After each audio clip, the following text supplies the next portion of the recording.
Hey there everyone, welcome back to Lydia's Plate. Today is just going to be a relaxing clean with me out in the country. I hope you enjoy and are highly motivated. So I'm going to start off with stoking the fire, using a wood fireplace to heat our home. This is a very crucial thing to do every day, and so that's where I'm going to start.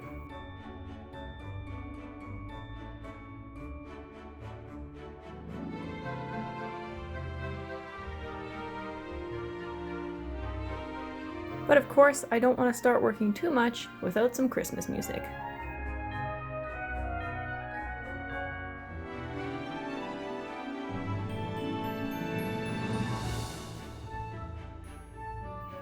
Now, as always, out on the farm, we have eggs to deal with first thing in the morning.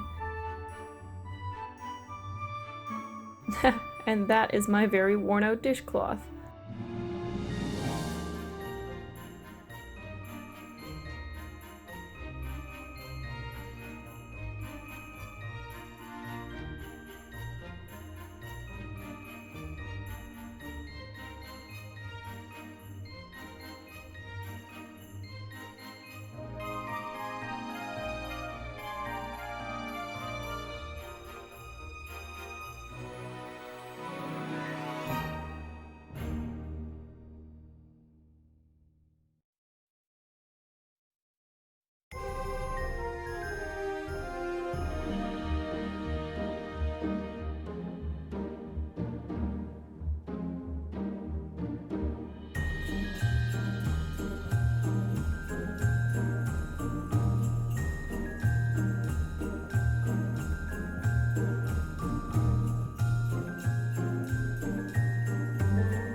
I almost had this jug of kombucha emptied, and I really wanted to get it emptied the rest of the way so that I didn't have it sitting in the fridge anymore. I knew there would be several people happy for a glass. Unfortunately, there was even less in the bottle than I thought, so there wasn't a glass for myself, but that's okay. We're always making more, and so I will get a glass another time.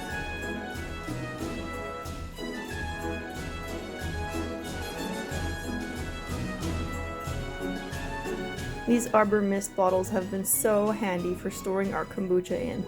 They're easy for the kids to pour from and handle, but this really big 1-gallon jar is really nice for mixing an entire 4 liters of kombucha with some frozen juice concentrate.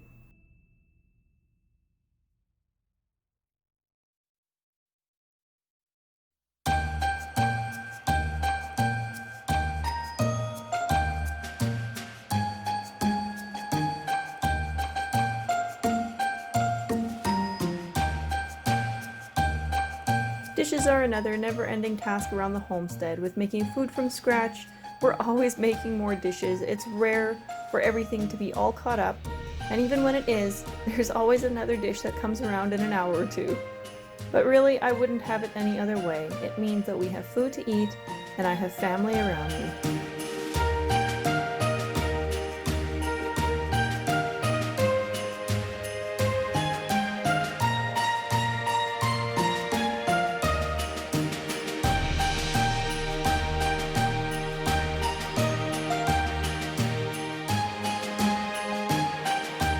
For anybody new to my channel, I generally don't dry the dishes. The odd time I will, but most of the time I just pull it all out, get the dirty dishes into the dishwasher again, and if it's not needed right away, I'll let these dishes on the counter air dry for a bit before my kids will come dry them and put them away.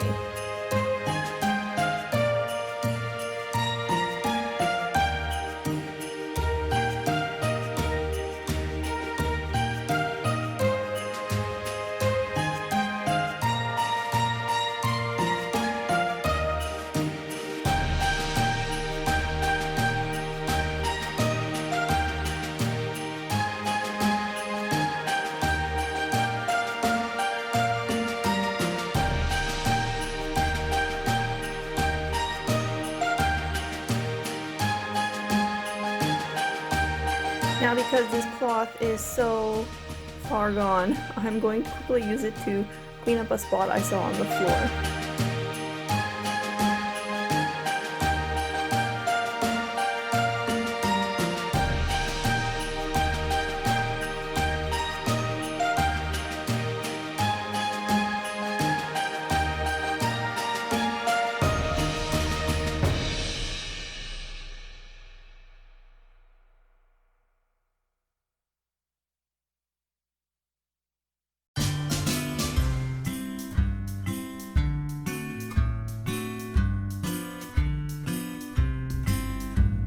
I recently got this cast iron pan. I was really hesitant. I've wanted to get into using cast iron pots and pans for years, but I was very hesitant because I wasn't too sure if they were really as good as people said, and I really didn't want to deal with burnt on food. That being said, I have become increasingly more frustrated with non-stick wearing off and needing to buy new non-stick pans every couple years. This is a very good pan. I don't know if it's because of the brand name. I am somewhat biased to that brand name. I do think Legostina is a very good brand. But we got this one at Canadian Tire. It was regular price $90 and we got it for $20. So I don't know if that plays into it, if it really is a higher quality pan and we just got it for a really cheap price, or if cast iron really is that easy to work with and that easy to season. I'm going to show you here how I season it, and it really hasn't been that difficult. Even when something has stuck on, it's been pretty easy to get off.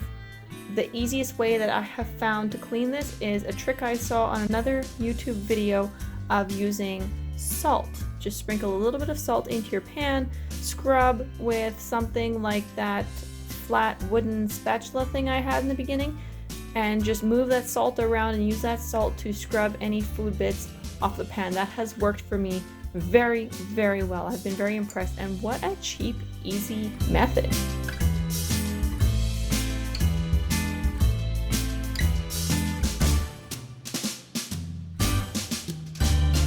I've gotten all the food residue out of here, and I'm just heating up the pan so that any water remains will dry up. In the meantime, I'll tidy up the counter space around here.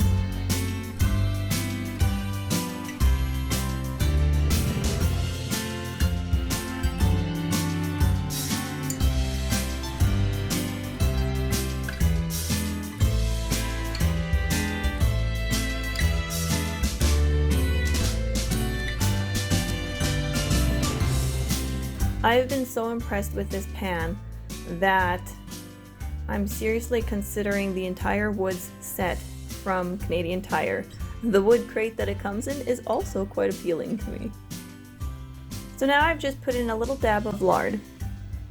While that lard is melting, I'm going to clean up a few spots that I saw on my purse.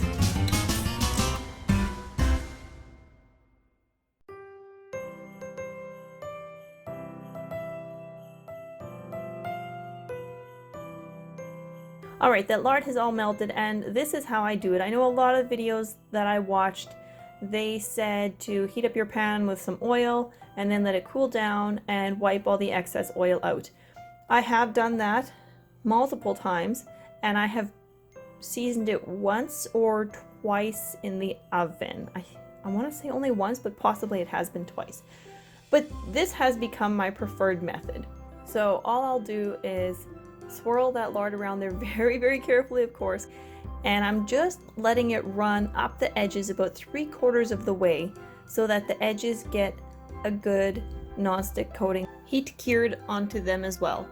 Once I have that finished, I will crank up the heat to about medium high until the lard starts smoking off the pan, and then once that has been smoking like that for a couple minutes, then I know that it's cured. Sometimes I'll let it go a little bit longer, and yes, it does smell, but really heating my oven to 500 degrees Fahrenheit gets pretty smelly too, so either way it's gonna smell, and this is a lot quicker and easier for me to deal with.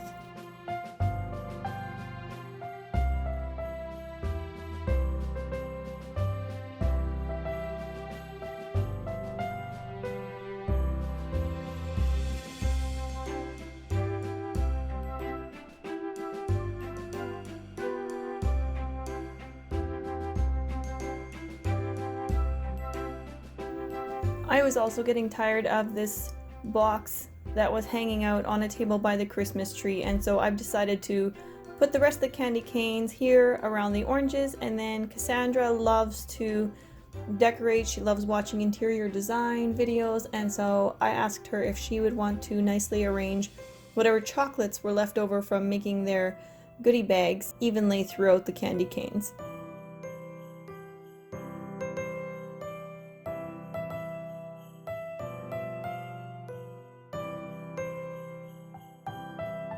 Anyways, that is it for this video. Thank you so much for watching. I'm glad you joined me. I'm glad you welcomed me into your home. You have no idea how much I appreciate it. Merry Christmas, and I hope you're enjoying this holiday season. Thanks again for watching. Bye, everyone.